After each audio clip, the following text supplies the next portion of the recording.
This is your boy, Tone DeShields II, and you guys are locked in on your dose of Chalk It Up Sports, where no matter if we win or if we lose, we just got to charge it to the game. I am supremely blessed and highly favored to be here with you guys. I do not take my time with you guys for granted, as you already know.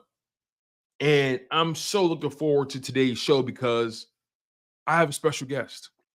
I have a special surprise for you guys.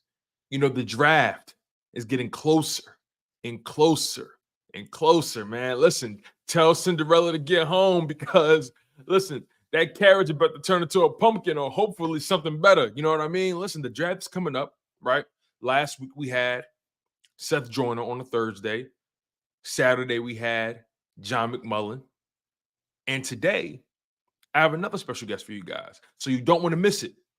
You want to be locked in. The special guest will be here at 7 p.m. Eastern Time, 6 p.m. Central Time, 5 p.m. Mountain Time, 4 p.m. Pacific Time.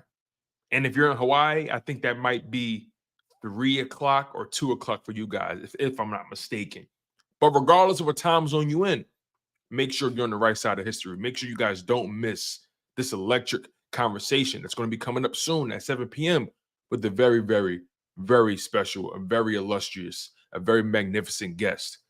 But I got to get to the chats because I appreciate you guys for being here, right? Troll King Gaming, S Blunt was good. I got you, S Blunt. Ibrahim, excuse me. Danny D, Deep Space, my man PFT, Jason 18, Cody was good. I ain't seen you in a while. Jules, S Slow Gaming. What's going on? KGK 0911, Little G Griffith. Oh yeah, we live. Slow Mo Gaming, man. I appreciate you being here. Chris Scott, Tyler Broswell. I appreciate y'all for being here. I appreciate y'all for locking in. Another shout out to my Twitter family, my family on X, my peoples. I appreciate you guys for locking in on the content as well. I do not take you guys for granted either. Make sure you make yourself known in the live chat. John Monroe was good. Appreciate you. Chin was good, big dog. Listen, y'all know what to do. Make sure y'all smash that like button. Make sure you guys stay engaged, stay locked in on the content. Like I said, this thing gets better and better every single time we have a conversation. And I don't take my time with you guys for granted. Deep Space, he called me TD Jakes. I'm cool, bro. I'm cool. You know what I mean? That's the last person I want to be compared to. Malik Johnson, what's going on? I appreciate you. And listen, it's so funny, right? Malik, the content, the platform is only growing because of you guys. That's a fact. It's only growing because of you guys. Alohi, what's good, man? The show is only growing because of the people. You know, I come in and I do my thing and I try to do as much heavy lifting as I can, but the content can't move without your engagement. As long as you guys continue to stay locked in, continue to stay engaged, continue to spread the word, we ain't gonna have no issues over here. The platform is gonna always continue to grow. But I want to get into the conversation. I kind of want to set the stage before our special guest gets here, right? You guys know how we do things. Y'all saw the thumbnail. And I want to start this episode talking about the Philadelphia Eagles roster, in particular their core players or their new leadership council. Prior to this offseason, the de facto leaders of the Philadelphia Eagles were Lane Johnson, Brandon Graham, Jason Kelsey, Fletcher Cox. Those were the only 4 players left from your Super Bowl winning roster. All 4 of those players are the longest tenured Eagles as of late. All 4 of those players was drafted by the Philadelphia Eagles, and the Philadelphia Eagles made it a point to continuously re-up those players and bring those guys back. And the relationship has always been solid with those core 4 players. And it just so happens that all 4 players played in the trenches, 2 on the O-line, 2 on the D-line. But now we're entering a new phase of the Philadelphia Eagles era. We're entering a new era, a new wave, a new timeline, a new arc. And now it's time for the Philadelphia Eagles to decide and figure out Who's going to be the new core group? Who's going to be the de facto leadership council?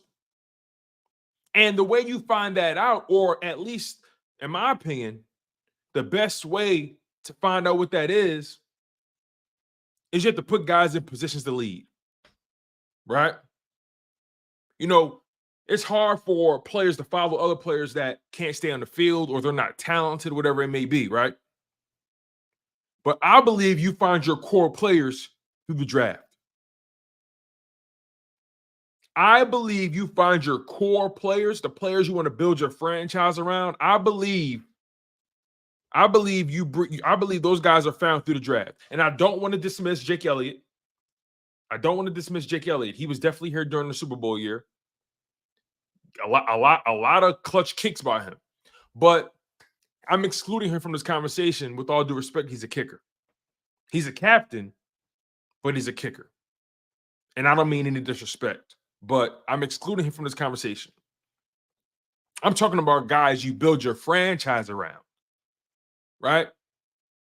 No matter through all the turnover the Philadelphia Eagles have went through, they built that D-line around Fletcher Cox and BG. No matter what turnover they went through, they built that offensive line around Jason Kelce and Lane Johnson. So now, who are the players that the Philadelphia Eagles are going to start to build around going forward? Like I said, I believe those players can and only be found through the draft. Now, granted, some circumstances may come where you trade for a player and he ends up staying with you for the rest of his career. Those situations happen. But typically, if a player gets traded once, it's liable to happen again. If a player plays for 2 teams in his career, it's likely to be 3 teams or 4 teams in his career. It's just once that first domino falls, it's kind of hard to shake that. That's why it's so important for players to be re-signed. That's why it's so important for guys that you draft to be players that you don't mind investing in, because those conversations are always going to be easier to have than when you bring in a mercenary or a free agent, because you're overpaying. And if they deliver, you're not going to want to pay more than what you already paid. So I say that to say, let's just go through the Rolodex. Let's think about who the Philadelphia Eagles have drafted and who they decided to invest their money in. Fuck what they say. Pay attention to where the money goes. Pay attention to who they invest in, how the capital gets moved around. And we're not going in any particular order here. So let's just think about the players they drafted and who they paid. By the way, our special guest will be here in about 12 minutes or so, about 10 to 12 minutes. So make sure you guys stay locked in. Smash that like button, stay engaged. We're going up here, Chucking Up Sports, where no matter if we win or if we lose, we just got to charge it to the game. The Eagles drafted Devontae Smith, 10th overall, 2021 draft, I believe it was, right? They invested in him, gave him a major extension. He's now making $25 million a year. Devontae Smith, that's one guy I believe is a part of your core group, your core leadership council. Devontae Smith may not be the most boisterous, but he has that C on his chest for a reason. Players trust him, players confide in him, players believe in him, and he shows and proves on the field. And he's a consummate professional. He's polished. He takes his craft very seriously, and he's the epitome of good health at the position, despite the slim frame. So Devontae Smith, I believe Devontae Smith is a core player. He's a core leader guy, part of the core leadership council. Jordan Mailata, you drafted him in the 7th round. You extended him twice, actually. So Devontae Smith, Jordan Mailata. Jordan Mailata, your left tackle, arguably the most, not even arguably, is the most important position. No, I'll say arguably, because some will say center.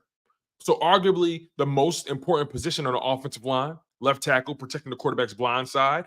Jordan Mailata, he has the toughness, he has the mentality, he has the confidence in what he does. He's a gamer, he's a student of the game, right? Graduated from Stoutland University, first class, top of his class, valedictorian. You feel what I'm saying? Former rugby guy. Who would have thought this rugby kid would turn into one of the best left tackles in the league? Just got paid to the point of being a top 5 left tackle. Devontae Smith, Jordan Mailata, Landon Dickerson. Now, Landon Dickerson, he may not have the C on his chest. Jordan Mailata, they may not have the C on their chest. But I think they're guys that the Philadelphia Eagles believe in long term and they want them here for the long haul. Mailata, Landon Dickerson, Devontae Smith. Landon Dickerson, easily top 5 at his position. He's getting paid top 3 at his position. Landon Dickerson, one of the best left guards in the league, drafted 2nd round. He is the real deal. Those are players you build your team around. So we have 3 guys so far. And notice, those 3 guys are on the offense. I haven't said any defensive players yet. I have not said any defensive players yet. But we're going to get there. Remind you, if you're just hopping in, we're talking about the Philadelphia Eagles' new core. Jason Kelce's gone. Fletcher Cox is gone. Lane Johnson is still here. BG is still here. But BG is going to retire at the end of the season. Lane Johnson, the clock is ticking on that. Let's be honest about it. So I'm thinking about life beyond Lane Johnson and BG. Devontae Smith, Jordan Mailata, Landon Dickerson. Who else we got? If you notice, I didn't say Jalen Hurts. And it's not because of any bad reason. He's the franchise quarterback. He's the bona fide leader. But I'm going to include him anyway. So Jordan Mailata, Landon Dickerson, Jalen Hurts, Devontae Smith. That's 4 guys, all on offense. 4 players that you're building your offense around. Is there anybody else on the offensive side of the ball that we consider a part of the core group? And remember the parameters of this conversation. I'm a firm believer in drafting your foundation. I'm a firm believer in drafting your core guys, building your team around players you draft. But again, this is about the players they've drafted and the players they've invested long-term in. As of right now, that's Mailata, that's Landon Dickerson, that's Hurts, that's Devontae Smith. Notice I didn't say Dallas Goedert. Notice I didn't say A.J. Brown. And I don't mean that with any disrespect. A.J. Brown was traded here. So what's to say? And again, let's set the table here. I do not want to trade A.J. Brown under any circumstance. I'll say it again for the people in the back. I do not want to trade A.J. Brown under any circumstance. I do not want to trade A.J. Brown under any circumstance. But he was traded here. And the Philadelphia Eagles didn't draft him. But they did draft Devontae Smith. And I believe if it ever came down to it, they would hitch their wagon to Devontae Smith before AJ because they drafted Devontae. And Devontae Smith goes on the resume of the GM. You follow me? Follow me here. This goes back to the GM and what goes on the resume and building the foundation of the team. You can't build your team through free agency long term. You can't sustain success strictly through free agency. It doesn't necessarily work that way. I'm a firm believer. If you want to build a strong foundation, you have to draft those players. And then you have to invest in those players. You can't build a foundation through free agency because if you're seeking talent through free agency, and there's nothing wrong with supplementing your roster through free agency. Nothing wrong with that. But when you dip into that pot a little too much like the Philadelphia Eagles have at positions where they've clearly failed at, it becomes an issue and it can set you back financially, right? But I don't want you guys to think this, right? Since we're speaking of setbacks, I want to talk about setups, right? Because, you know, I've had the pleasure of working with some pretty cool people. And all they've ever done is set me up for success. Set me up with the tools, the knowledge, the wisdom and the deep pocket of experience they've accumulated through their careers. And like you guys saw, I had Seth Joyner on here Thursday. We had John McMullen on Saturday. And I told you I had another special guest for you guys, did I not? And it's draft week. And we have so much to talk about because the Philadelphia Eagles, the word around town is they may be moving up in this draft. That's the word around town. But let me not bury the lead here. Let me not waste any more time. You've heard this gentleman on 97.5 The Fanatic. You've heard him on 94 WRP, then and still currently. You've seen him on CBS 3 as an anchor. You've seen him on NBC Sports as an anchor. He's hosts multiple shows. This dude has a deep pocket of shows on the resume. That's the person you call when you need a wheelman or a mediator, a point guard. You've seen him on Jacob Sports. You've seen him on A2D Radio. He's written for NBC Sports as well.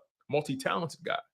The voice, the charisma, the look, right? Also knows how to push a button, right? He's produced also for ESPN. He's also an adjunct professor at Temple University. So not only is he the voice, not only is he the look, not only is he the man, he's the big man on campus. Temple alumni, got to respect that. Did I mention he's a 2-time Emmy winner? Let that sink in. 2-time, not 1 time, 2-time. I consider this man to be a friend. I consider him to be a mentor. I consider him to be a confidant. And I hope he sees me the same way. Philadelphia's very own golden boy, Rob Ellis. Yeah. Man, we are here. Come on, Tone. Come on, sir. man. Yes, you sir. are, first of all, you're the greatest hype man ever. That's obvious. That goes without saying. I missed you. It's been too long since you and I have gotten the chance to hang out, number one. Come on, give me a hug, man. Yes, that's my man. My man. I love you. I love you. Everything you too, just man. said, man, the feeling is so mutual, my man. So mutual. So Definitely. I'm thrilled to be with you. I'm thrilled to be hanging with you. I'm thrilled to see you, man. Definitely. It's been some time, man. And you and I both mutually have had our fair share of a transition period, but they can't kill us. No. We will not die. We are what did Mike Tyson say? Impregnable. We're the best ever. You're right. Here, you'll appreciate this. Right before I came on, not that I need to get hyped to be on with you, but I was watching Rocky Balboa. It was on. And the scene where he's talking to his son and he talks about what the world will do to you. Okay. And it's a mean place, and it's going to knock you to your knees. Right. Yes. But we know how that speech ends. And that speech is, man, it ain't about how hard you get hit. All right. It's about how hard you get hit. And you know the rest, Tone. Yes, That's sir. it. It's funny. It. Me and you had that marriage at Robbie, at Rocky, man. Me and you had that. We're akin when it comes to that, man. Man, you can talk about the Rocky movies all damn day, man. But first and foremost, before we get into the content, I know we have so much to talk about. It's been a while since we spoke. How are you, my friend? How's everything going? How's the family? How's the wife? How are the kids? Yeah, everybody's good, man. My son graduates Temple in 2 weeks, which is freaking crazy. Yeah, 2 weeks from Wednesday, man. Unbelievable. So all good, brother. All good. How you doing? How are you? How's the wife? How's the transition? I see you dressed up the backdrop, get the sword going there a little bit. Yes, sir. Trying to marry my interest here. I'm an anime guy, and all that kind of stuff. So I try to marry my interest. Got the globe right here. You know what I mean? I like it. Yes, for sure. But things are going well. The wife's going good. Good. Man. The content is booming. We're having fun over here on the side. You're killing it. Chalk it up sports, man. Lock it in. Subscribe. Hit the like button. Let's go. Yes, sir. Can't stop, won't stop. So enough with the pleasantries, my friend. We can do this all day. Man, you can have a bromance all day, but this is not why the people came here. Yeah. The people came to hear your perspective. And we have a lot to talk about. A lot's happened since you and I have last spoke. Yeah. Let's just start with the offseason, right? Let's start with the beginning, right? The Eagles made a lot of moves. Yeah. Saquon Barkley, Bryce Huff, CJ makes his return. Devin White, they cut Avonte Maddox, then bring him back. They add Devontae Parker and Paris Campbell to the wide receiver room. They add a bunch of linebackers to the room as well. They trade Hassan Reddick. I mean, so many things happened since we last spoke, but let's just start here. Give me your overall perspective, your overall takeaways from the Philadelphia Eagles off season as of today.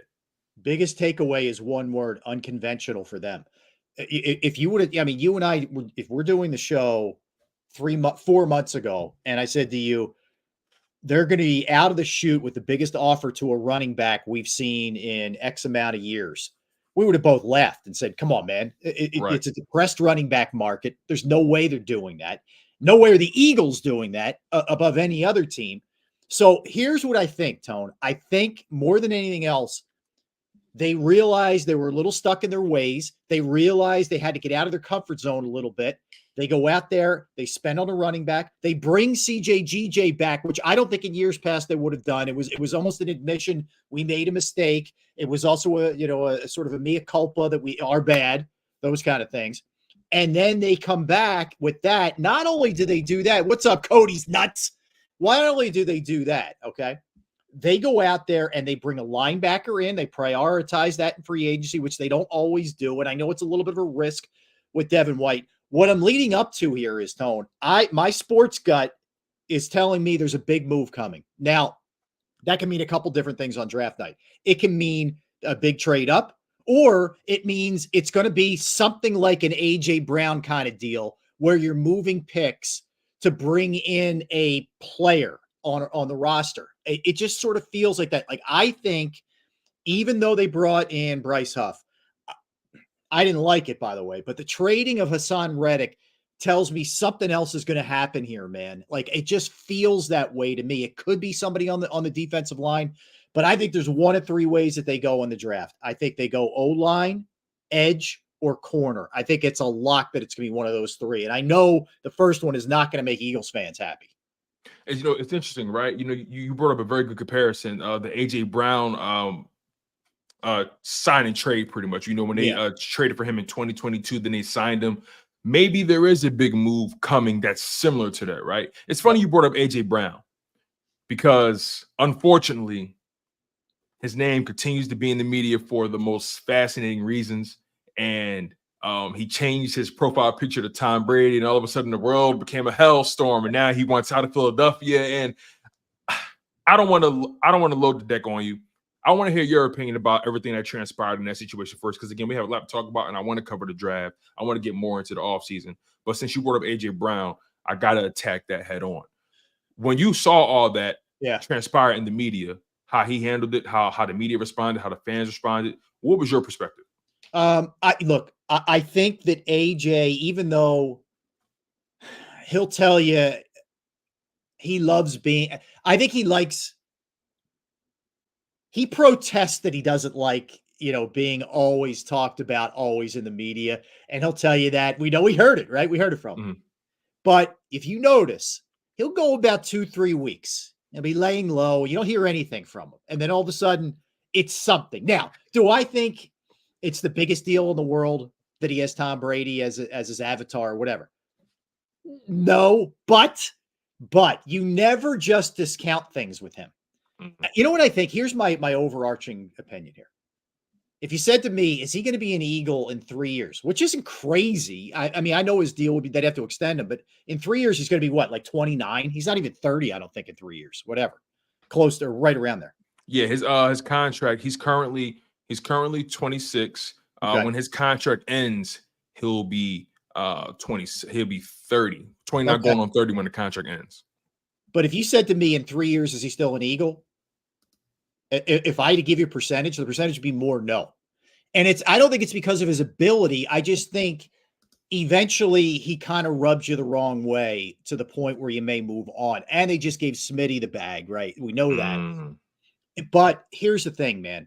With the way the defense is set up right now, and it's right now is the key to that, because the draft can make a huge impact if they trade for a player, if they get a guy who's legit, who can play right away, whatever.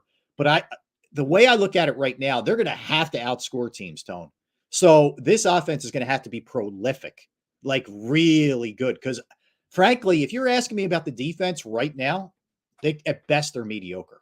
So anyway, did I think the Tom Brady thing was that big a deal? I didn't think it was that big a deal, but there's always something with AJ, and I hate that we're in a day and age where we overreact to things like that, which we do. But he also likes to tweak people. Keep that in mind. He likes to play with you. And I think part of it, he like gets off on that, man. He enjoys like, look at what these people are doing. These knuckleheads are overreacting to me just changing this thing up, and he likes doing that to us. So keep that in mind too. He likes to play games. Yeah, I would tend to agree. When I saw it, I'm like, really, you guys, is it a slow media day or what? But at the same time, part of me, and I spoke about this on the show previously. Yeah. AJ Brown, I think he knows at this point, he's on thin ice, to an extent with media and people alike, right?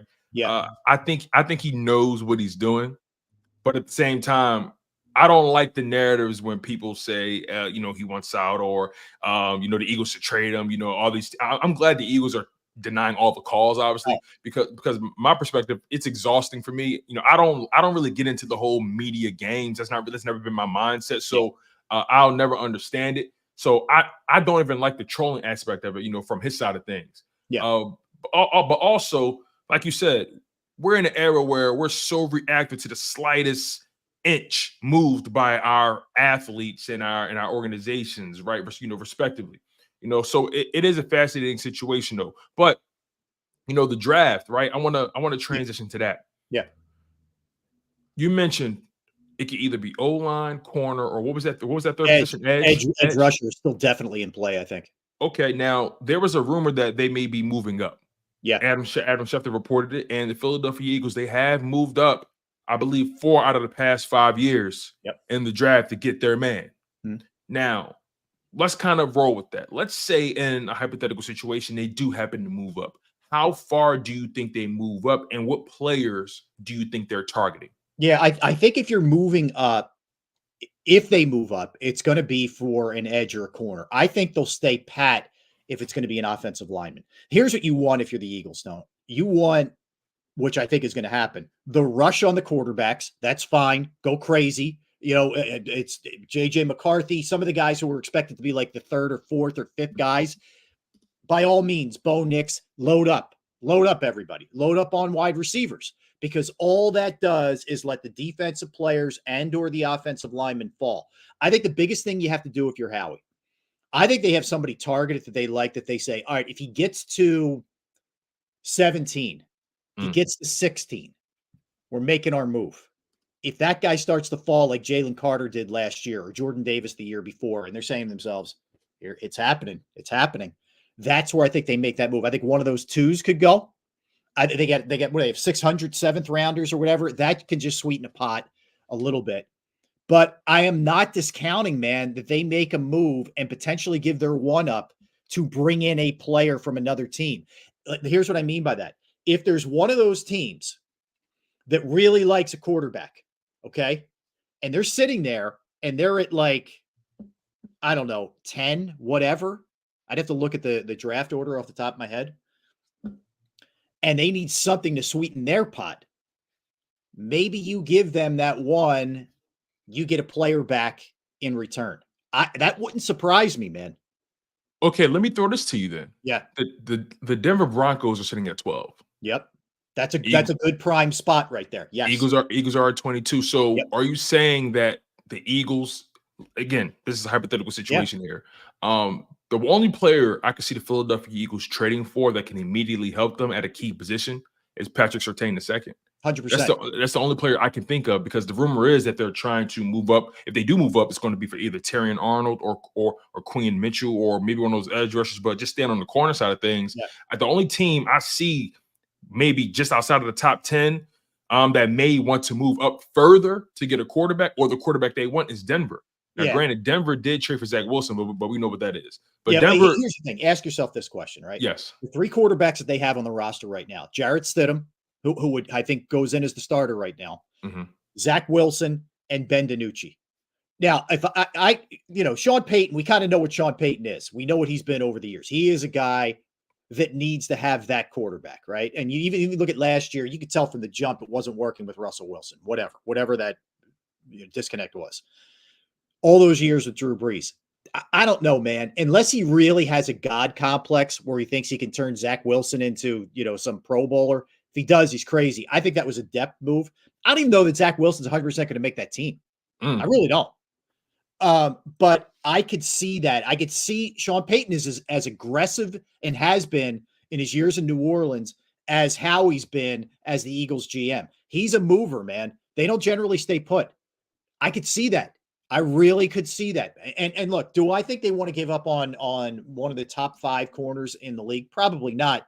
But you know how crazy people get with quarterbacks, man. And if you could get up and get that quarterback that you want, if it's Bo Nix or somebody else who could still be there, wherever they're trying to get to, get up from that spot, I could see that happening. It just feels to me, it's hard to explain, but I just think Howie knows that he's got to do more to remake the defensive side rather than just counting on trying to get it right in the first or second round with some picks for guys who can play right away. I think he's looking at trying to get personnel, a body now.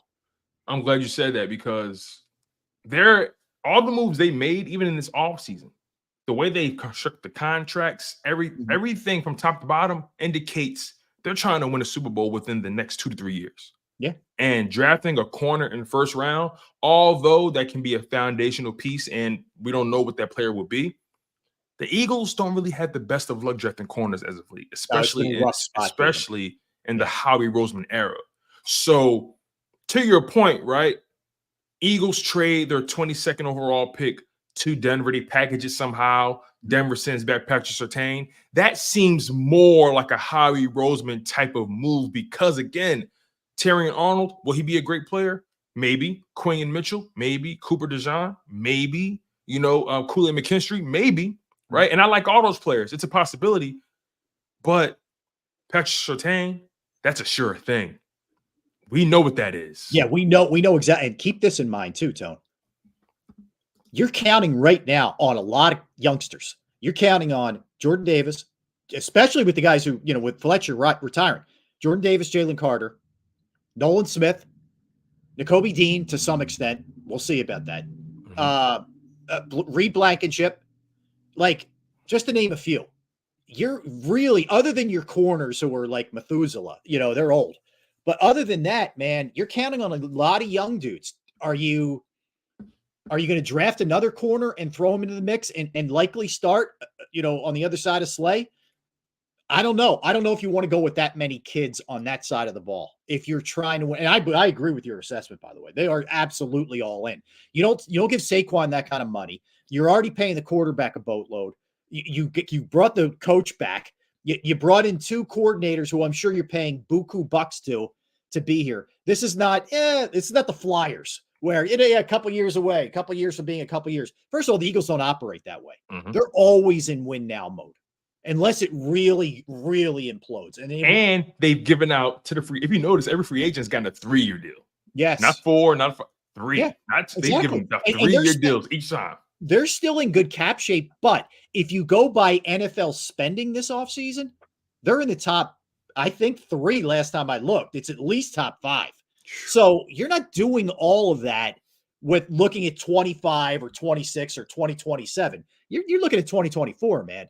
So a move out, like a maybe of a draft pick versus I know what this guy is, makes more sense to me in this spot. Okay, so we've broached the idea of them trading their pick to get we broached the idea of them trading up their pick to get some pro personnel. We broached that. Patrick Surtain, we broached that, right? Yeah. Now, which players, if they do trade up, right? Are there any players that you favor right now? Are there any players that really stand out to you in this draft class? And for me personally, right?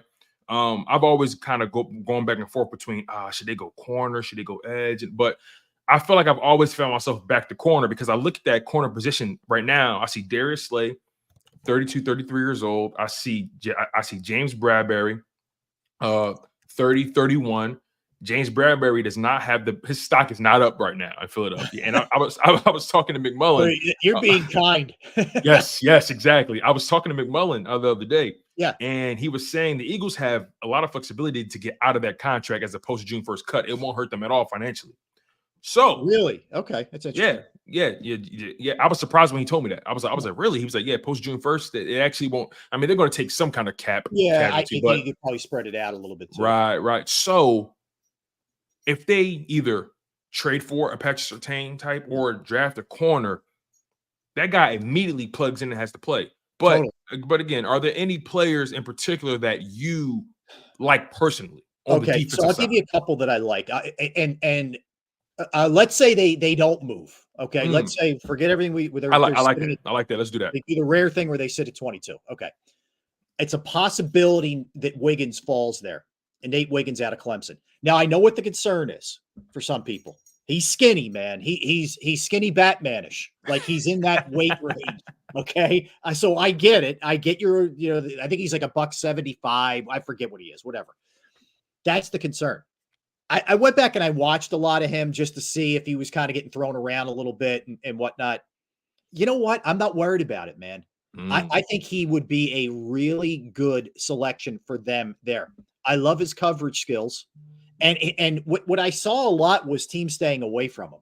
Like, and we know sometimes interceptions can be misleading for a corner because if teams aren't trying you, you're not going to get picks. It's the old Deion Sanders thing. Deion didn't have a lot of interceptions. Nobody threw it. I'm not saying this kid's Deion Sanders, by the way. Right, I got you. Everybody loses their mind. But what I'm saying is this guy's a really good player who played at an extremely high level. I know he played in the ACC, not the SEC, but Clemson's competition is pretty damn strong. So he's a guy, if you're staying put, to keep your eye on. Okay. Now, I'm just going to stay on the defensive backs for a minute. Then I'll jump to. No, you're fine. Please. But if you're looking for versatility, I would say Cooper DeJean, you'd have to move up. But if you're looking for versatility, I think he brings versatility because he can easily play slot corner, which I don't think they're. I'll tell you this, Tone. I know they brought him back, and you mentioned it right before you brought me on. I don't know that Avonte is a lock to be here. I think he will. I don't know that he's a lock. You could plug Cooper DeJean in there to play slot corner, or he can play safety. So wait, who you're talking about? You said Devontae, the kid out of Iowa. No, you said someone's not allowed to be here. Avonte. Oh, Avonte. Avonte. Yeah, Avonte. Sorry. Sorry, my apologies. No, that's Avonte. Okay. So, but why I brought that up was I know everybody's saying, well, they brought Avonte back. Obviously, they don't love Avonte. He's competing with Tyler Hall, if you ask me. You know, they brought in that corner from the Raiders, yes. slot guy, young guy, Tyler Hall. They cut Avonte, then brought him back at a very, very low number. He's competing like everybody else. Well, let's face it, too. I mean, and I like Avonte. I think we all do. But he can't. It's like the Joel Embiid thing. You can't stay on the field, man. So that's the issue with Avonte. All right. So anyway, but he could be a depth guy, Avonte, at the price. The price would make sense for him to be a depth guy. So Cooper DeJean, I think you'd probably have to move up. I like Kool-Aid a lot. I like Kool-Aid's size, and he's really smart. If I had a knock on Kool-Aid, and this isn't going to be an issue in the NFL. Is it the name? No, I love the name. That's a win, man. Are you kidding me? Yeah. The knock was he would be disinterested if they were playing scrubs. He would kind of check out and he wouldn't have he played up to the level of his competition is what I'm trying to say. So sometimes you would see him sort of drift a little bit if they were playing, Little Sisters of the Poor. But you're not going to get that in the NFL. So he's another one who easily could be there at that spot. So there's a couple names that I like as far as defensive backs. And that's what I do think, because they've been so unconventional this offseason that I know they don't draft that position very well. And I know they rarely even go there. I mean, think about when was the last time they even went borderline that high? It was probably Sidney Jones, right? Which didn't work out. In the Howie era, yes. Sidney Jones, maybe Rasul Douglas, I think. But I think it was Sidney. Right. And Rasul, I think that was a Jim Schwartz thing, man. Rasul could play. He just never got the right opportunity. Anyway, that's a whole other rabbit hole. But the last corner they drafted in the first round was Lito Shepherd. And that was we're talking 20 years ago, man. Yeah. I mean, so it's been a minute. But I'm saying, even though that's been the case, they've done everything unconventional this offseason, right? So why would you now all of a sudden say no way? So I think it's a possibility that happens, that they do that they move up a little bit. If they're not getting the vibe that they could get a Surtain or some, one of these beasts, some killer or whatever, I think you could see them move up, man. It wouldn't surprise me one bit. It really would. Now, as far as edge guys, this is tougher. It's a tougher read on this position, I think, from a draft perspective, because a lot of this is going to be based on these guys going crazy on quarterback, on receiver, on O-line. But there's a couple edge guys that I look at. And Chop Robinson, the only issue I have with him out of Penn State is he's a little bit undersized. Now, he will be there, I think. I think he's there when they pick most people's boards. I think the first three, Tone, are probably out of their reach. Latu, UCLA, Latu. Yeah. I think he's way gone. I think Dallas Turner out of Alabama, and I think the kid Verse out of Florida State is gone. Yep. After that, I think everything else is up in the air and is a possibility. And I think they could grab one of those guys. Okay, so staying on the hypothetical that they don't move, right? They have a first and 2 seconds. What do you think the first three positions will be? Because it's hard to say players, I guess, but as far as positions go, what do you think the first three positions will be chosen with those first three picks? And what do you think they should do? So all right, I got you. What the Eagles will do versus what I would prefer. Exactly. Yep, give me both sides of that. Yep. I think they go offensive line. I think they're going to draft a guy who likely played tackle. Now, I'll tell you why this drives me crazy in a minute, but I'm going to answer your question. I think they take a guy who played tackle who could swing and play guard. Now, doesn't that sound like Tyler Steen? Isn't that what we heard about Tyler Steen last year? Sure did. What happened, man? Like, he's not ready to swing in there at guard. Now, I know part of this is they're looking towards Lane, who can't play forever. I get it. That makes sense because they lost Driscoll. They lost a lot of depth. Sua Opeta, like real depth guys on the offensive line. So that's not a little thing. So if Lane goes down and or Jordan Mailata, God forbid, either one of them go down, you look at the depth chart now, woof, the tackle depth is bad. And they value that so much, man. So I think you could very easily be looking at a lineman. And what I would prefer they do, again, this is if they don't trade. I'd prefer they draft a corner. But I think they're going to go offensive line. That's just the vibe I get if they don't make a trade. Yeah. I would tend to agree with that. I really can't argue with that. They granted, to your point, they've done some unconventional things thus far. The one thing I didn't see coming, even though it was talked about, but I felt like this player's production should have kept them in the building. Hassan Reddick. Right. Agreed. That move, it was talked about, right? And it was always a possibility, but part of me still felt like, they could work something out, right? Yeah. It was like my fan side said they can figure it out. But the commentating side of me, right? The analyst side of me said, I think that man is as good as gone. So I had two competing thoughts when it came to the Hassan Reddick situation. I'm curious to know where you were with the Hassan Reddick trade situation, and do you think the Philadelphia Eagles mishandled the situation, or do you think they kind of, handled everything par for the course? I can't say they mishandled it because I don't know what went on behind the scenes. Like, I don't know what Hassan's asking price was. If he was saying, hey, I want to be the highest paid edge guy in the game, and the Eagles were like, dude, we could go here, but we can't go all the way up there with you. That's the part that's really hard for me to kind of figure. I don't like it. If you everything we just talked about a second ago, where you're going for it this year and everything you've done has mirrored that, and then you're going to trade him for future picks. I know one of them could become a 2. I get that, and that's very valuable. But for picks that aren't going to help you now is a weird move to me.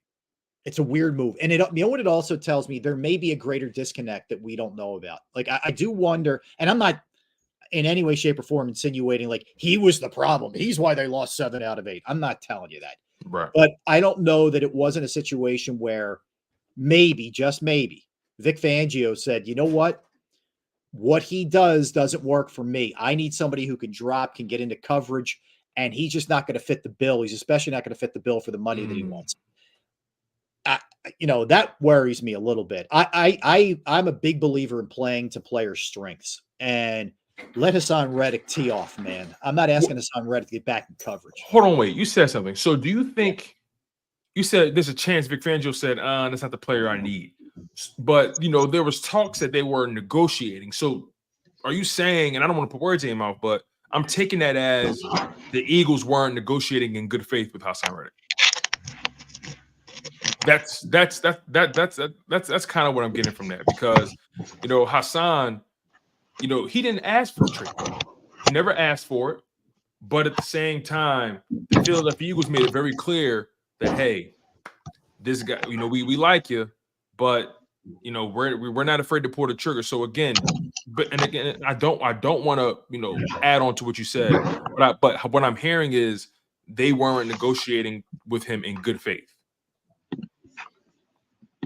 Tone, I just lost. I don't know if you can hear me. I lost you for a second. I can hear you. You got me? Audio wise. I don't know what's what's going on here, man. Weird. Why don't we do this? So give me a mic check.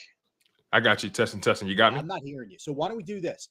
Okay, let me see something. Could you try again? Testing, you got me? I'll hop off and I'll get back on. All right. I'll hop off. You did. Take me down. I'll get back off and I'll log back. Yes, sir. So yeah, like the thing is, like I'm looking at the Hassan Reddick situation like, okay, you had him in the building, he produced for you. You told him he could seek a trade, but at the same time, you were negotiating with him still, or were you not? Were you negotiating? I'm not entirely sure, but basically, what I was asking you, I hear you now. Awesome. So, but basically, what I was asking you was the fact that, do you think they weren't negotiating with him in good faith? And I don't want to muddle what you were saying, but I was based on what you were saying, I took that as they weren't negotiating with him in good faith. Like you said, Vic Fangio, maybe, just maybe, he looked at Hassan Reddick and said, talented player, but isn't the player I need, right? Yeah. But the word is that they were negotiating and trying to work something out. That was the word. It's confusing a little bit. Something is not clicking for me with this whole thing. And like we were saying, it just doesn't make sense to me. If you're just trying to put you lost your best defensive player. Your most productive as well, yeah. And I know people will say, oh man, what did he do the last blah, blah, blah. What did anybody do on both sides of the ball the last 7-8 games? So don't lay it all on Hassan Reddick. Nobody played other than Smitty. I'll give Fletcher Cox and Brandon Graham props, but whatever. There were very handful of guys played well, and everybody else stunk up the joint. The thing is, I still look at a guy who played the first 3 games with a cast on his hand, and then went on a run where he got 11 sacks in 10 games in the middle of the season before Matt Patricia took over and everything went into the abyss, right? I don't want to lose somebody like that. And I don't think he's cooked. I think he's got 2 or 3 good years. I know there's some concern when you're just a speed rusher and you're undersized, that if you lose that step, you're not the same guy. I don't think Reddick's there yet. So I didn't like it. Now, I don't know about good faith, or I don't know. In trying to figure this out, I'm just trying to put together as many pieces as I can put together. And when I know Fangio likes his edge guys to get into coverage sometimes, and I know that's not a strength of Hassan. So I don't know that wasn't just one more thing on the bad side of the ledger in terms of bringing him back. It's just a theory. I don't know. We talk about Vic Fangio, the coaches they brought in, right? Kellen Moore, Clint Hurt, Doug Nussmeier at the quarterback coach position. I mean, they brought in like a handful of new guys. The only remaining guys really is obviously Nick Sirianni, Kevin Patullo, Stoutland, Aaron Moorhead at wide receiver. Yeah. I think Jeremiah Washburn is still here, but for the most part, they really kind of just threw in a fresh crop of coaches. I want to get your perspective on adding Vic Fangio, adding Kellen Moore. What do you think their impact is going to be, especially when it comes to player development and, getting Jalen Hurts back on track on the Kellen Moore side? Yeah, I'll start there. I mean, I'm excited about the offense, man. Now, I know it's a big deal losing Kelsey. I get it.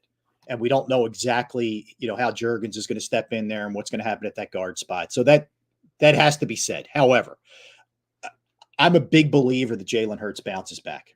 I'm a big believer that he's one to look in the mirror and realize Yeah, things were a mess, but I got to be better. I got to take care of the ball better. I got to go through my progressions better.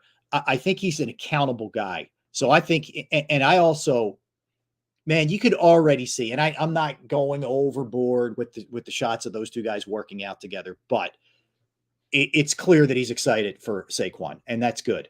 And we know they're going to stay true to Saquon in terms of giving him the ball, whether that's running it or swing passes or whatever. You don't pay the guy that kind of money and ignore him. It's not going to happen. So he is going to make life easier on Jalen Hurts. He's already got Devontae Smith, who's happy. He's got his contract. AJ, I don't know if he's happy, whatever, but AJ's a stud. And for the most part, a good offensive line. You still have Lane Johnson. You still have Mailata. You still have Dickerson. I expect the offense to be good. I expect it to be humming. I think Kellen Moore has something to prove. I think it was a mess last year with the Chargers. I think he's pissed off at the way it ended with the Cowboys. So I think that's going to be good, man. The offense is they're going to be back to top 3. I believe that. I think Vic Fangio's got his work cut out for him, man. I mean, I don't know. Jordan Davis needs to show me that he's ready to be an adult and be a pro. And he seems like a super nice dude, but I don't care. I need you to be in shape and play 17 games. I don't know about Nolan Smith. I really don't. Why did, Josh Sweat drop 5 sacks last year from the year before? That worries me. The Kobe, I don't know. Devin White. Yeah, I think he's on a 1-year prove it deal. So he's going to go ball, I would think, if he still got it in him. But what happened at the end there at Tampa?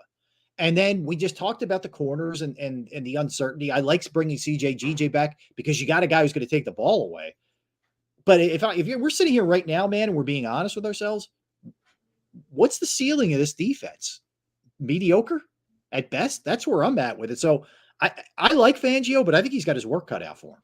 Well, to your point, right? They were at the bottom of the barrel on defense in 2023, right? They were literally, I think, bottom 5 in every meaningful, category, when it came to the stats, right? I think a reasonable expectation from last season to this season is to get that team from being bottom 5 to at least being top 15, top 14. Because if your goal is to make the playoffs, right? If your goal is to win a Super Bowl, I look at it from this perspective, right? 14 teams make the playoffs, 7 from each conference, right? So just based off the sheer math, if you can get that defense to being 14 or above, based off the math, that's a playoff level defense. You'll score enough to offset that. Exactly. And I think that's the reasonable expectation for me, at least, because here's the reality. As lethal as this offense is and could be under Kellen Moore and with the talent, A.J. Brown, Devontae Smith, Saquon Barkley, Jalen Hurts, God, at the O-line, I mean, I can go on. There's going to be weeks where they may move a little slower than normal. Right. There's going to be a week where maybe a guy gets banged up and maybe they're missing a wheel or two. Your offense is not going to be able to come out guns blazing for 17 weeks straight. There's going to be moments where that defense is going to have to hold water for that offense to get their bearings. Yeah. And that's where I get nervous with the Philadelphia Eagles. I do too. Here's what makes me nervous, right? Yes, go. When you have some limitations on that side of the ball, if you can at least pass rush, you can make up for a lot of things. So if they can pass rush, right? If they're able to get to if Sweat gets back to being what he was in 2022, if Nolan Smith's the real deal, I love Jalen Carter, so I don't have any doubt about him. But you're going to need these guys on the defensive line. The other thing is, Tone, they fell apart against the run too the last 8 games. But anyway, if those guys can just get to the quarterback and disrupt his timing, you can cover up for some of the things on the back end. That's going to be the key to this thing is what do you have there in terms of those guys getting to the quarterback? That's why I say edge should not be discounted here in the draft in the first round because you can never have enough edge rushers. Yeah, I agree. It's funny. You brought up Jordan Davis and Jalen Carter many times. And, Fletcher Cox, that era is done. The Jason Kelce era is done. These young guys that you have now, Jordan Davis, Jalen Carter on the defensive line, Cameron Jurgens at the center position, he's expected to come in and be the man. Jordan Davis, Jalen Carter, Fletch isn't here anymore. You guys are expected to be the guys and to play north of 60% of the snaps likely. Now, in saying all that, I want you to break down the amount of pressure on Jordan Davis, Jalen Carter, Cam Jurgens, because they're at pivotal positions for their respective sides of the ball. The defensive line is the anchor for the Philadelphia Eagles. The Philadelphia Eagles, no matter what team they've ever built, they've always predicated it on their defensive line and stopping the run. If they can't stop the run, they can't stop anything. And then Cam Jurgens, that relationship with Jalen Hurts has to be synonymous. You gotta call out protections, man. I mean, look, here's the thing. I'm going to say this, and I know it's not going to happen. Eagles fans are going to have some degree of patience with Cam Jurgens. You're stepping in for a legend. You're stepping in for a first ballot lock Hall of Famer. They're big shoes to fill. Okay. It's not going to be perfect all the time. You're going to see pressure up the middle sometimes. There's going to be issues sometimes up the middle that we weren't accustomed to seeing, with Kelce. And there isn't anything Kelce hadn't seen. So he was recognizing, anything that was happening. So you just have to have a little bit of understanding with that. Now, as far as the other two go, Fletcher Cox is a huge loss, no doubt. But it's not like those two guys haven't played that position in the NFL. This will be Jordan Davis's third year, Jalen Carter's second year. What I expect and what needs to happen is you can't see the fall off. We tend to forget because it ended so bad. Jordan Davis was really good the first 6-7 games, not only against the run, but affecting the quarterback. And then it was like after that, we talked about it. Mm-hmm. After the Buffalo game, when he chased Josh Allen out of bounds, that was it, man. That was it. So what has to happen is, he's got to come in with the mindset of it's not about like getting to the end of November or December. It's getting to February. And this isn't Georgia. You're not playing 13 games, and there's not 10 guys behind you who are all Americans who are going to step in and play for you. Like, you got to show up. And what teams are going to do, Tone? You're going to see two guys on Jalen Carter. Mark my words. Until Jordan Davis proves it to everybody, Jalen Carter is going to catch the brunt of this. He's going to get doubled, man. So there's going to be opportunities if a guy as athletic and big as Jordan Davis is, and he's getting singled, he should win. He should make plays. I think Josh Sweat will bounce back. I don't know what happened at the end of last year, man. I don't know. It was a total catastrophe. I think he'll bounce back. I don't expect a ton out of BG. He's there as almost a player coach. He gives you 5 sacks. I'd be thrilled. Yeah. But that's true. What you need is Nolan Smith to be a guy. Nolan Smith was a first-round pick. We act like he was a fourth-rounder. We're always just like, no, he's a first-rounder, man. And I don't care that he's a little bit undersized. Sam Reddick was undersized, and he's been double-digit sacks 4 straight years. You had your red shirt year. Now you're counted on. You better be able to get home. So I don't know. To answer your question, I am not sold on Davis, and I'm not sold on Smith, and I'm not sold on the Kobe Dean. I'm sold on Jalen Carter. He's the guy. He's the most faith I have of the young core. Yeah. I'm sold on Cam Jurgens as well. It's just a matter of his health, right? I mean, he only gave you 11 games last year at right guard. At center, you're going to be in the mix, quite literally. So I'm sold on Cam Jurgens' talent. I think he knows what he's doing. Yeah. But it's funny that the common thread between all these guys is these are players the Philadelphia Eagles have invested draft capital in. Before you came on, I draft capital. Exactly. And also really quickly, I see your guys' super chats. Thank you guys so much for donating. We're going to address them. I just want to keep the conversation going here. I appreciate you guys. Thank you, James Carver. And thank you, Twiz. I appreciate you guys. What's up, guys? Good to see everybody, too. For sure. But the common thread is these are all guys that the Philadelphia Eagles have drafted. And before you came on, I started the show talking about the Philadelphia Eagles beginning to identify their new core leadership council, right? Their core foundational players. I'm a firm believer that those players can only be found in the draft. Now, granted, you can find a guy via trade, but I'm a firm believer that if a guy gets traded once that first domino falls, he can be traded again and again and again. So when you draft a guy, that goes on the GM's resume. Right. He wants that player to win. He wants to pay that player, right? And also, typically, the contracts are always more favorable when you pay the guy you drafted rather in free agency where you normally overpay, right? And the sad thing about all this that I'm saying is when I did the math and looked at all the core guys that they've drafted and extended, they're all on offense. None of them are on the defensive side. Jordan Davis, TBD. Jalen Carter, as much as we love him, it's still TBD long term, right? No one in the DB room that they drafted and invested in long term. I mean, the Philadelphia Eagles have to do a better job at drafting, in particular on the defensive side, and then investing in those players. But I say all that to say, have you began to identify the new core group of players? Because the new era is here. Yeah. Fletcher's gone. Jason Kelsey's gone. Lane is still here, but that clock is ticking.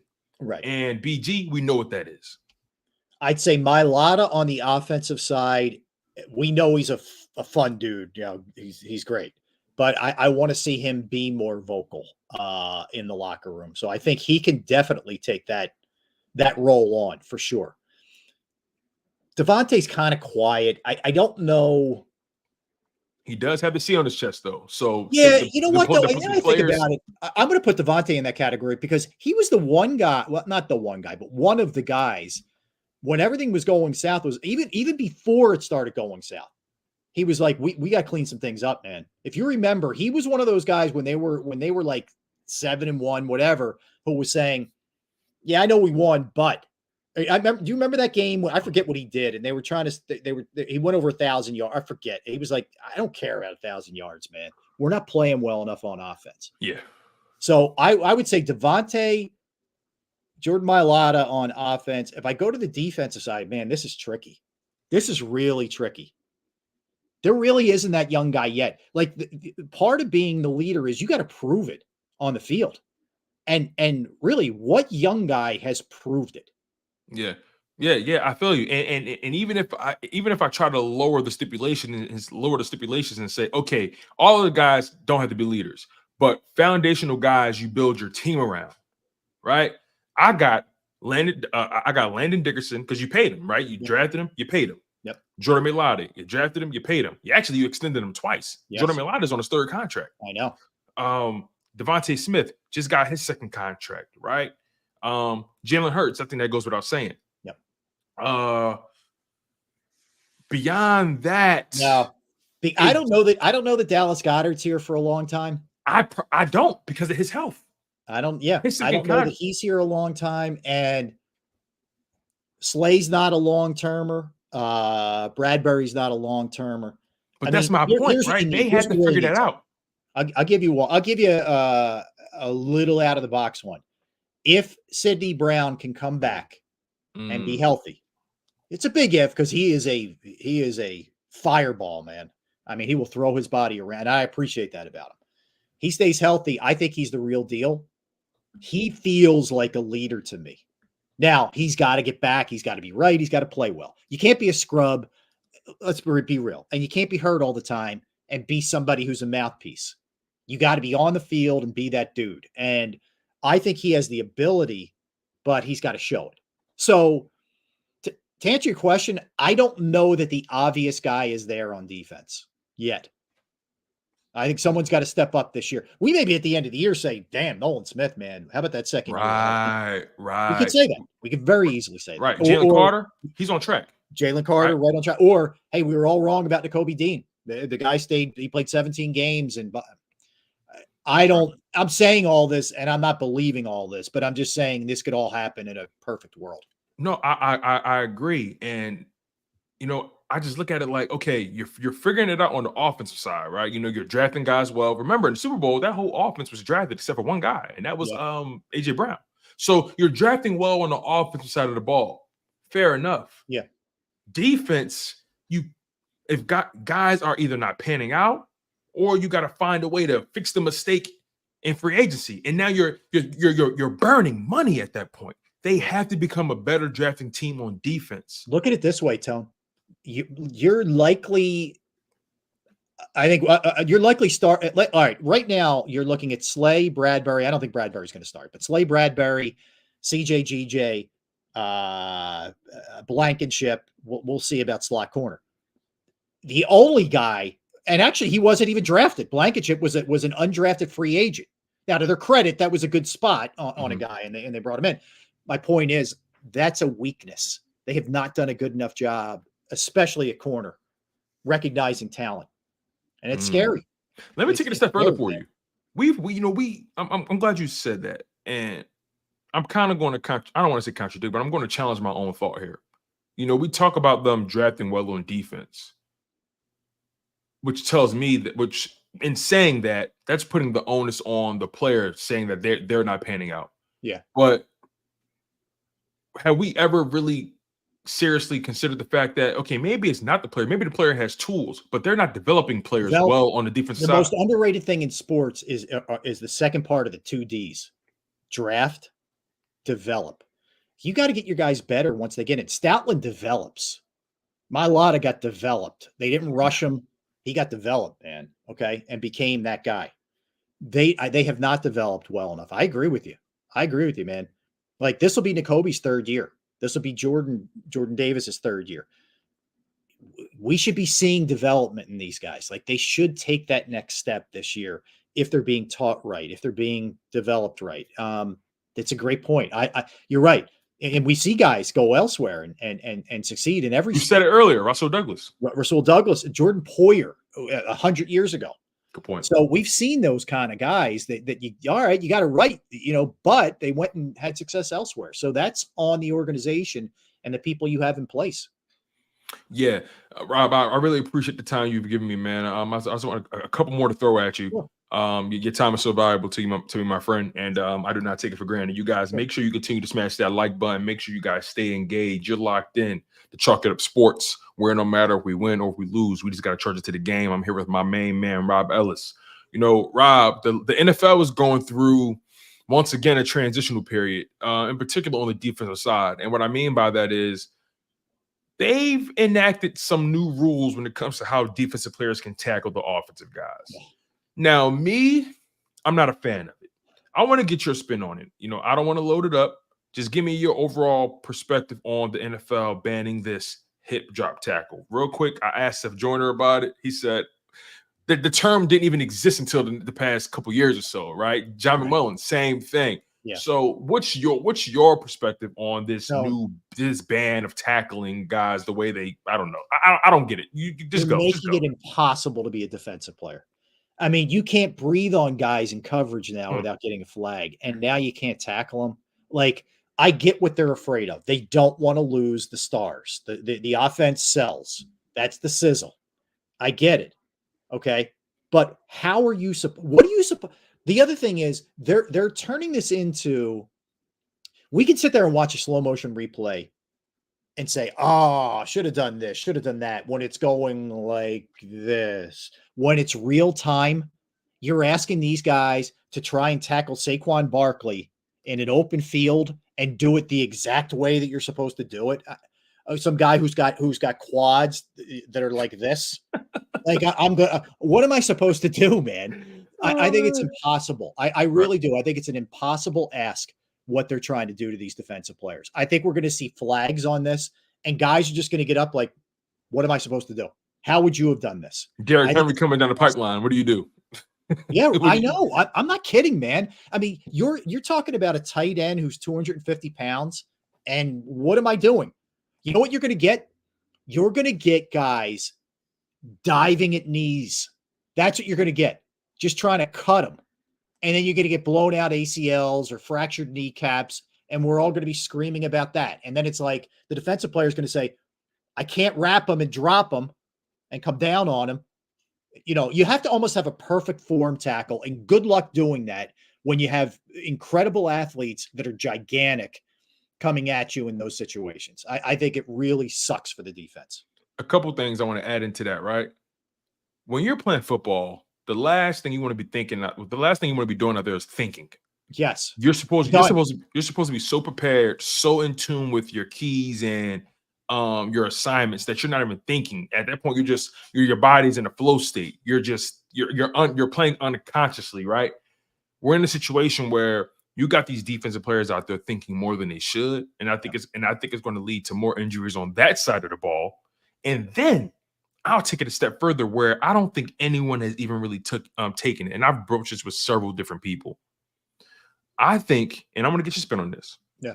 Because the NFL is making it very clear that offense is their marketing tool, and they're going to do everything possible to protect these offensive players and make sure they can put the numbers up and put the points on the board, especially with scoring being down the past couple seasons. Let's keep that in mind too. The NFL doesn't like that, and even if it's a point. So I say all that to say, what's stopping these GMs? What's stopping these organizations from saying, well, you know what? My defensive players aren't allowed to be defensive players anyway. And offense is the calling card, and the offense sells, and offense is what the NFL wants. What's stopping me from investing more on the offensive side of the ball and divesting into the defensive side of the ball? What's stopping organizations from having that perspective? Again, why would I spend big money on defensive talent in free agency if the guy can't even utilize his full skill set? Why pay for that? So what's your thoughts on that notion? An interesting point. It's a very interesting point.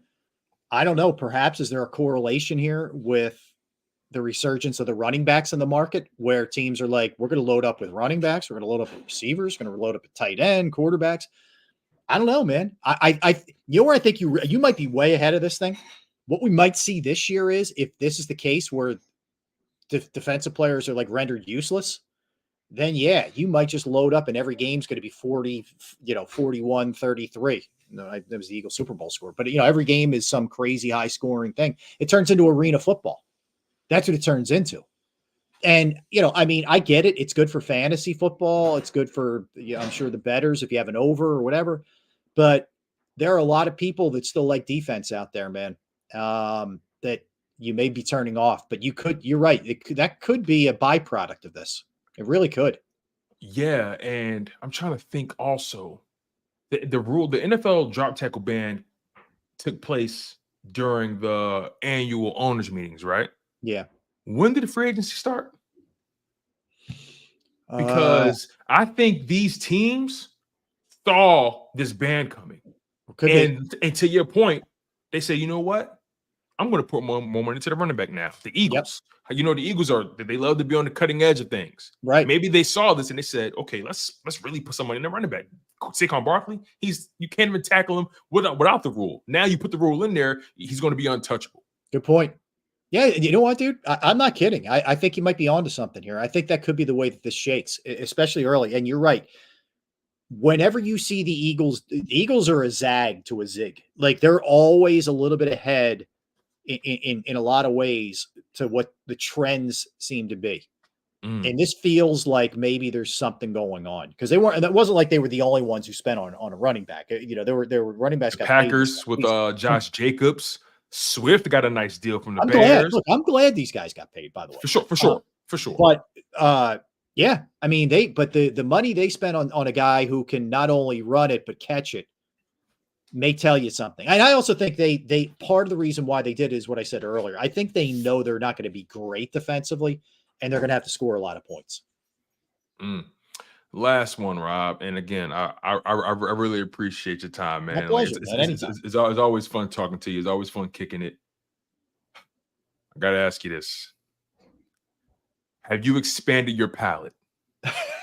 Are you is it still dried Cheerios for breakfast? Are you adding some strawberries in there, some fruit? Are you mixing it up a little bit, maybe sprinkling some raw 100% honey on there? I mean, are you getting freaky with the breakfast and the snacks and maybe dinner? No, is the food still not touching? You could wind your watch, Tone. I am the king of consistency when it comes to boring eating habits, including dry Cheerios without milk. Nothing will change there. I am steadfast. I am locked in. There's a lot of change in life, but this is not one of them, man. Okay, this is not one of them. There's no evolution on that front. I had to ask. I know. It has not changed. But Rob, before you get out of here, my friend, please promote anything you're working on. Your show on WIP. Okay. Please just go off and promote anything that you're attached to, my friend. All right. I'll be back on Thursday. I'm doing the draft post, which I like this because I've done shows where I'm on in real time too, which is great. But I'm going to be on at 11 o'clock right at towards the end of the first round. The Eagles will have picked, I think, by then. Yes. And we'll have the ability to react. So check me out at WIP. You go to the Odyssey app for wherever you are in the world, and you can listen. But I'll be on at 11 o'clock Thursday, and then I'll be on during the second round Friday at 6 p.m. So Thursday, Friday, check me out. Awesome. I appreciate it. Listen, RE. Hey, Tone, keep up the good work, dude. This is a great show, and you're kicking butt. And I knew you would, and I know you will. So keep it up. You know, it's funny you say that. I took about a 2-week span to get my bearings in order, right? Yep.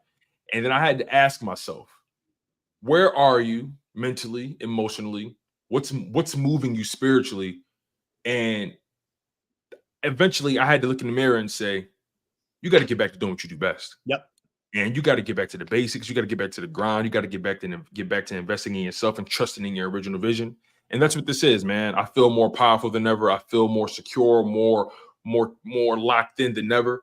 And I'm truly excited. I'm truly excited about where Chalk It Up Sports is going. And I appreciate you for being along this journey with me. And I personally don't believe that I'm here. I honestly do not believe that I'm here without having the experience that I had with you at Jacob Sports, with D-Gun, with B-Brook, you know, Seth Joyner, Jody McDonald, Cilio, McMullen, Bill Colarulo, Kelly Santiago, Mark Farzetta, you know, all those people. And I don't want to forget anybody. Yeah. But I really appreciate you guys for really giving me a lot of tools. I even appreciate Jacob Sports for giving me a platform, giving me an opportunity for me to carve out my voice, and even allowing me to be in the presence of guys like you. Like I said, you, D-Gun, man, you guys are my OGs. B. Brooks are my OGs, and I really appreciate you guys, and I lean on you guys for a lot of insight. You guys always kept it real with me. You guys always gave me a lot of jewels, and Chalk It Up Sports is a product of all that knowledge I've accumulated by being with you guys at Jacob Sports. So I'm always grateful for the opportunity, and I never took it for granted. And I'm grateful that we're here I'm glad that you and I are able to kick it here and say that we survived, regardless of anything that didn't necessarily go our way. Yeah. I'm glad that we're here able to kick it. And I would love to have you on the show again, man. Whenever you need me, you call, and keep it up. You're crushing it, and keep having fun, man. You know, we're talking sports, so let's keep having fun. All right. And I'm so happy for you, proud of you, and the growth, incredible. The sky is the limit, man. The sky is the limit. Keep climbing. So Yes, I appreciate it. Yes, sir. RE, I love you, my friend. We'll talk soon. My guy, you take care. Enjoy the family. Enjoy the wife. Enjoy the dog. Congratulations to your son as well. Congratulations to South Carolina for going undefeated, winning it all. Let's go, Don Staley. So we're here, man. And Rob, listen, Chalk It Up Sports is a home to you, my guy. Take care. Tone, be good. Love you, man. I'll talk to you soon. Yes, sir. All right. Man, that was awesome. That was awesome. My guy, RE, Rob Ellis. I told y'all, talk to me nice. Talk to me nice. And I love you guys so much for always making Chalk It Up Sports a home for my special guests, man. And you guys are spectacular. You guys are awesome. James Conner, thank you so much for donating $9.99 to the show and donating another $19.99 to the show, James Carver. I really appreciate you, my friend. I don't want you to think I forgot about your investment to the channel. I am so grateful for you, James. Truly, I am. You know, sometimes when you're in these conversations and you're in the interviews, you don't really lock in too much with the chat. You're trying to, be present for the conversation. So, James, Twiz, thank you so much for donating to the channel. I really appreciate you guys, for really supporting me and investing in the show. Again, James, thank you so much. You didn't have to do this, but you did it anyway. And I definitely want to give you your flowers, my friend. He says, here's another problem with Reddit people have not addressed. Vic likes to drop weak defensive ends mostly. For example, his whip fire zone. Oh, look at you with your lingo. His whip fire zone and all. And that's where Reddick played. And Sweat's proven that strong. In 23, he played 3 Hall of Famers and 5 elites, 2 times. Right? No, you're right. You're right. James, you bring up a hell of a good point, my friend. The bottom line is Vic Fangio has a vision. He has a vision for this defense, and I think we have to be okay with the fact that Hassan Reddick just wasn't a part of that long-term vision. And I mean, it is what it is. And to address your second super chat, my friend, he says Terran Arnold's the quarterback that everyone is attributing skills to Dijon. Arnold's one of few to start at safety, then move to corner. He's still learning corner, but for some reason, people think that person's just, so you think Terrion Arnold is the one that is liable to move to safety rather than Cooper. You're saying Cooper is the more true corner rather than Terrion, and you think Cooper's getting the rough end, the bad end of the stick when it comes to that. Hey, I didn't know that. James, I didn't know that. That's interesting. I'm gonna have to think about that and possibly reevaluate my perspective on the Cooper DeJean, Terrion Arnold dynamic. That's interesting, James. Once again, thank you so much for donating to the channel. Thank you, Cody, for donating to the channel as well. Twiz, thank you so much. Rob does need I'm gonna talk to Rob about that. He needs to start his own channel, man. He needs to. Doesn't take much. Just come in, clock in some time. But you never know. Some people have different aspirations. But I definitely think Rob should have his own channel. I'll pick his brain about that at some point, Twiz, for sure. But he knows you love him. And I appreciate you guys for always making Chocolate Sports a soft place to land for my guests. It's been really awesome. It's been really awesome, you guys. I am super excited, man. We are on fire. It's draft week, you guys. It's draft week. Today is Monday. The draft is on Thursday, Tuesday, Wednesday. We 3 days away. We 3 days away. It's getting critical. And I got 2 more special guests coming on Tuesday and Wednesday. Y'all, listen, we going up here. We going up. We had Seth Joyner last Thursday. We had John McMullen on Saturday. A lot of you guys love that. We had Rob Ellis today.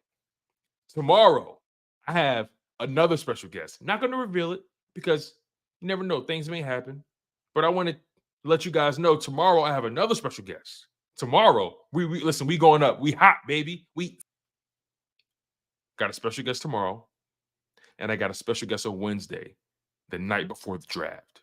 And then on Thursday, we're going to have our draft show, our day 1 show of the NFL draft.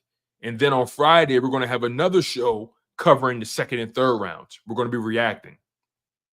And then on Saturday, we're going to have a show covering the NFL draft. Now, remember, day 3 is long. So, we're gonna make the most of that, okay? We're gonna make the most of that. And all 3 days of the draft, Thursday, Friday, and Saturday, I'm dropping that call-in link. I'm dropping that call-in link all 3 days of the draft because I can't do it without you guys. I'm gonna need you guys to keep the battery in my back. You feel me? I need you guys to charge me up. Thursday, Friday, and Saturday, we dropping the link. When the Eagles make their picks, we're dropping the link. It's just that simple. So make sure you guys bring your hard hat, bring your elbow pads and your shoulder, bring all of that.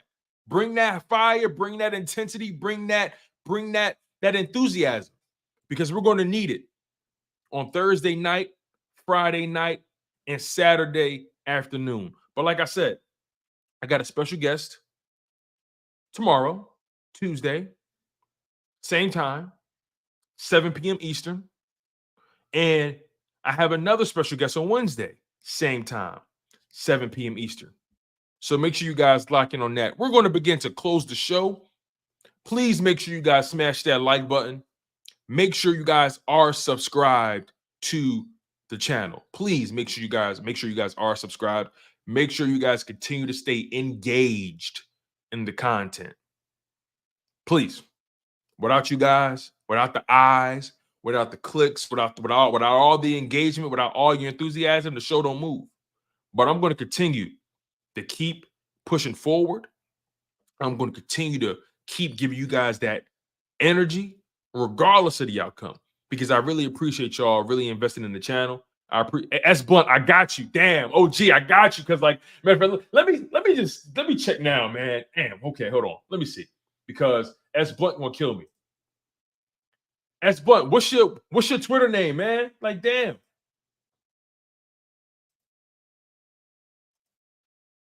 What's your Twitter name? S Blunt. Mama, what's good? You just missed the guess, Mama. You just missed the guess. You just missed my guess. I had Rob Ellis on. My man Rob Ellis did an amazing job. If you want to double back, the content's definitely going to be there. S Blunt for Eagles. All right, let me type it in S Blunt. Let me search it. Damn. All right, hold on. Because S Blunt gonna kill me. S Blunt gonna kill me. Let me see.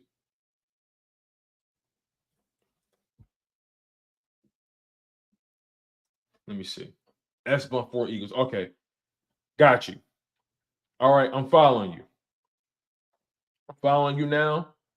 Let me hit you up. My guy, I'm here. Got you. All right. All right, S Blunt, I got you. Don't kill me, man. I'm trying to dodge the bullets. All right. But seriously, you guys are great, man. I really appreciate it. I love when you guys invest in the channel. I love when you guys continue to invest your time in me. You guys have so many options. You guys have so many options out there, yet you still kick it with me.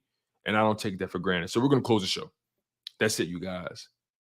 Make sure you smash that like button. Make sure you guys subscribe to the channel. Make sure you guys also hit that notification bell. The notification bell reminds you whenever I go live, whenever I drop content. So I appreciate you guys. I'm your humble host, Tone DeShields II, and I was joined by Rob Ellis, one of the best in the biz, the golden boy of Philadelphia. Like I said, y'all heard him on 97.5 The Fanatic. Y'all hear him on 94 WIP every damn day. Producer, columnist. I mean, he does it all. 2-time Emmy winner. Rob Ellis was able to grace Chalk It Up Sports, where no matter if we win or if we lose, we just got to charge it to the game.